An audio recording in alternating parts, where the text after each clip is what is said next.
ሰላምታና በብዘለኹም ወይብጻሕ ክቡራትን ፍትዋትን ተኸታተልቲ ሳሚጂ ኢንሳይት ምስ ዋንስ ፒክቸርስ በምትሕባር ናባኹም ዘብለሉ ምድላው ፍኖቶ ልባዊ ሒዝና መጺና ኣለና ኣምናይ ሎማዓንቲ ምድላውና መጽሓፍ ዳህሰሳ ነካይደሉ ምድላዊቱ ናሎማዓንቲ ናባኹም ነብሎ ምድላው ማለት እዩ ኣምናይ ሎማዓንቲ ኽዚ መሪጽናዮ ዘለና መጽሓፍ ኣብ ዓድና ኢትዮጵያ ካፍቶም ኣለዉ ልበሃሉ ጸሓፍቲ ብዙሓት መጽሓፍቲ ካብ ዝጸሓፉ ቶም ዝጸሓፍዎ መጽሓፍቲ ድማ ብዙሓት ተኸታተልትን ብዙሓት አንበብትን ካብ ዝፈጠሩ መጽሓፍ እዩ ኸዚ እውን ኣብ 2012 ኣብ መጨረሻ ሓድሽ መጽሓፍ ተጸሓፈ እኒኦ ናይዚ መጽሓፍ ደራሲ ዶክተር አለማዮ ዋሴ እሸቴ ዝበሃል እዩ እዚ መጽሓፍ ፍልይ ለብሎ ካብቶም ካልኦት መጽሓፍቶም ፍልይ ለብሎ ባህርያት እኒኦ እዮም መጀመርታ ግን አለማዮ ዋሴ ዶክተር አለማዮ ዋሴ እሸቴ ታዩ ተልና ኣብ ኢትዮጵያ ፍልይ ልበሉ ወይ ድማ ኣብ ሓደ ጭብጢ ሒዞም መወዳእታን መጨረሻን ዘለዎም ካብቲ ዝጸሓፈ መጽሓፍ እዩ ብዙሓት ከም ንፈልጦ አለማዮ ዋሴ ብእሞጓ ዝጓራ መርበብ ልውሉ ብጣዕሚ ተፈተውትን ጥልቅ ዝበሉ ና ህይወት መልእኽቲ ዘለዎምን ሃገር ፍትወት ሃገር ኣብ ምህናፅ ብርክት ዝበሉ ስራሕቲ ካብ ዝሰርሑ መጽሓፍቲ እዮም ቶም ብጣዕሚ ዝተፈተው መጽሓፍቲ እዚኦም ኮይኖም ኣብ ዝቐረባ እዚ እውን ሰበዝ ዝብል መጽሓፍ ናብ ኣንበብቲ በፂሑ እዩ ሰበዝ 2012 ዝተጸሓፈ ኣብ ጉንበት ወርሒ ናብ ሕትመት ዝበጽሐ መጽሓፍ እዩ ብጣዕሚ ኣብቲ ናሰብ ኣንባቢ ወይ ድማ ኣብቲ ናብ መንበብቲ ምስ በጽሐ እዚ መጽሓፍ እዚ ናብ ካልኣይ ሕትም ኣትዩ ብዙሓት መጽሓፍቲ ብዙሓት ሰባት ፈትዮሞ ያው ብጣዕሚ ደስ ልብል መጽሓፍ ምዃኑ እዩ ሳሚጂ ኢንሳይት እውን እዚ መጽሓፍ እዚ ናብ መንበብቲ ንኽበጽሕ ብርክት ዝበሉ ሰባት አንቢቦሞ ለሓሸ ኣመለኻኽታ ለሓሸ ኣተሓሳስባ ዕውት ዝኾነ መንፈስ ህይወት ሃገር ፍትወት ብዙሓት ነገራት ከምፁ ልኽእል ኢሉ ኣሚኒ ኢና ሎማዓንትና ክንነብሎ ኣለና እሞ ሰበዝ ልብል ትርጉሙ ናግእዝ ቋንቋ እዩ ሰበዝ ኣገልግል ወይ ድማ መሶብ ሰፍኢ ልብል ትርጉም እኒአዎ እዩ ልክዕ ኣብቲ ና መጽሓፍ ከቨር እውን ና ሰፍኢ ምልክት እዩ እኒኦ እዚ ዝገበረሉ እቲ ጸሓፊ ምክንያት ኣብትና መእተው ትናገር ተሎ እንታይ ልብል እቲ ሰበዝ ዝተሰርሐሉ ሳዕሪ ክኾን ይኽእል ወይ እቲ ኣዶታትና ወይ እኖታትና ትና ቀደም ባህሊ ክሰርሓ ተለዋ ኩለን ተናብኣ ዘለዋ መስርሒ እንትን ኢልና ክንፅውዕ ንኽእል ላኻ ኢልና ክንፅውዕ ንኽእል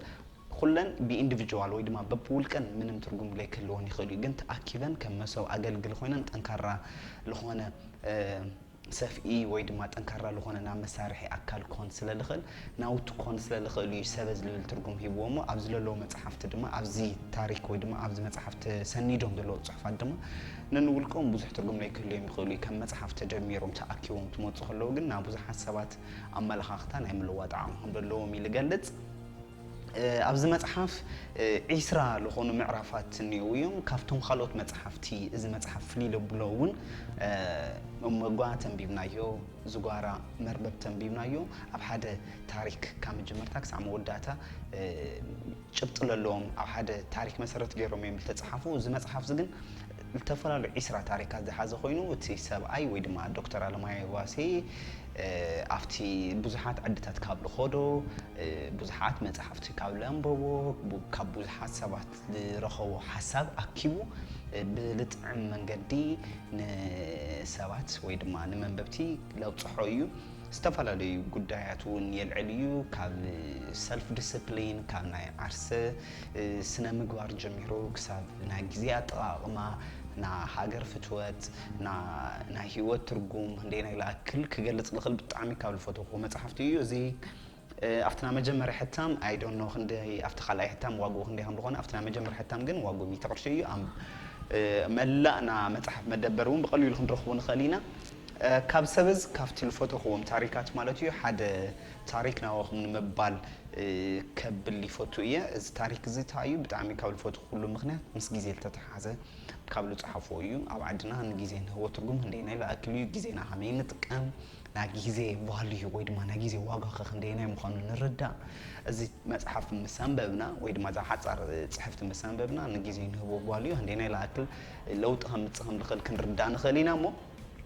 إذا مصحفان بيهم بزح نجار تجبطوا ليهم إذا مصحفان بيهم بزح نجار تمهاروا تقوليهم بس محازتهم بس حواتهم بس ولدهم ديسكشن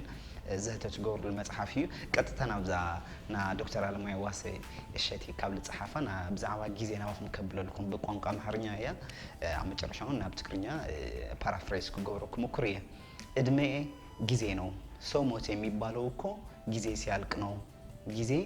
ሲረዝም እድሜ ሲያልቅ ደግሞ ሞት ነው ሞት መራራ ከሆነ ምን ነው የጊዜ መባከን ቢያንስ ህመም አይሆንብንም ከደግሞ ሓደ ጊዜ ሞት መራራ ከሆነ ምን ነው የጊዜ መባከን ቢያንስ ህመም አይሆንብንም ይሉ ህቶ ምልክት ይላምጣላ ሰው ቆጥሮ ሲቀር ከእድሜ እየቀነሰብህ ነው የሆነ ሰው ያለ አግባብ የወሰደብህ ገንዘብ አንድ ቀን ሊመልስልህ ይችላል የወሰደብህን ጊዜ ግን መቼም አይመልስልህም አንድ ሊቅ እንዳለው ለሰው የምትሰጠው ትልቁ ስጦታ ጊዜ ነው እንዴት ብንል የሰጠው ጊዜ ከእድሜህ ላይ የቀነስክ ነውና ነው የሚለው እዚ መጽሐፍ ዘይ በቃ ሕጽር ለበለ ጊዜ ናይ ህይወትና መሰረት አንድ ምዃኑ ተረዲና ንሰባት ንህቦም ውህብቶ ንሰባት ንህቦም እትልዓቤ ስጦታ ድማ ጊዜ ምዃኑ ክንርዳእ ንግበአና እዩ ምስ ሰባት ለለና ናይ ጊዜ ምርድዳ ንሰባት ንህቦ ናይ ጊዜ አንደርስታንዲንግ ትኩረት ክንገብረሉ ይግበአና ገንዘብ ክባኽን ከሎ ሕማቅ ስምዒት ይስምዐና ጊዜና ሕማቅ ክነባኽኖ ከለና ጊዜና ብለይ ኣጓግ ክነባኽኖ ከለና ግን እንደና ለኣክሊና ትኩረት ንህቦሞ ሓደ እዋን جورج واشنطن ተባለ ናይ አሜሪካ መራሒ ና ጸሐፊኡ አጋጣሚ ይዱንግዮ ጆርጅ ዋሽንግተን ወን በትና ጸሐፊኡ ተግባር ሕጉስ አይኮነ ነይሩሞ ሕጉስ ዘይ ምዃኑ ተረዲት ጸሐፉን ይቅርታ ሎማዓንት ዝደንገኹ ሰዓተይ ስለል ተባላሸ ይብሎ ጆርጅ ዋሽንግተን ወን መልሳ ቢሉ ጽባህ ማለት ጽባህና ቢሮክታ አትخلخ ወይ ሓድሽ ሰዓት ግዛ ወይ አነ ሓድሽ ጸሐፊ ከምጽ ይብሎ همዛ አይነት ሪኢቶ ወይ ድማ همዛ አይነት ኮሜንት ክወሃበና ከሎ ሕማቅ ስምዕና ይኸሊሉ ማዓንቲ የኩዶንጌ ወይ ድማ ማዓንቲ ኮ አርፊደይልና ሕማቅ ስምዒት ክስምዕና ይኸሊ ግን ጆርጅ ዋሽንግተን ወሰነ ውሳኔ ብዙሓት መራሕቲ ብዙሓት ሰባት ኣብ ህይወትና ክነትግሮ ልግበአና ናይ ህይወት መርሕነት ይሌላ ምን ምክንያቱ ንምንታይ እዩ ተልና جورج واشنطن وصنو وساني ولا خبيد يكون ناجيزي كبري ناجيزي بالي جن خردا نتي صحافي بدن بيردي ومو نحنا لو مع عارفين دول هنا اوكي صح قلطيف انا عينان لهم بي قطتا لهونه ጠንካራው ውሳኔ ማይሙሳን አዝማሚያ ይብልናንሞ همزيوم ዝወሉ በጣም ይደስሉሉ ታሪካትን ሐጸርትን መባራታትን አምሮ ለንቁ ጽሑፋት ኣብ ሰበዝ ልብል መጽሐፍ ተግኒዩ ጽሑዲኹም ሰበዝ ደስሉ المصحفيو አንቢብና ብዙሓት መልእኽቲ ከንጭብጦል ንኽእሊናሞ ናይ ሎማዓንቲ ምድላውና እዚ መስል ነይሩ ክቡራት ንፍትዋትን ተኸታተልቲ ሳሚጂ ኢንሳይት ሰብስክራይብ ብምግባር ንኣባላት ሳሚጂ ኢንሳይት ኣውንታውነቲ አንብብ መንቅሒ መናእሰይ ንኹን ብሩህ መዓልቲ ይኹነልኩም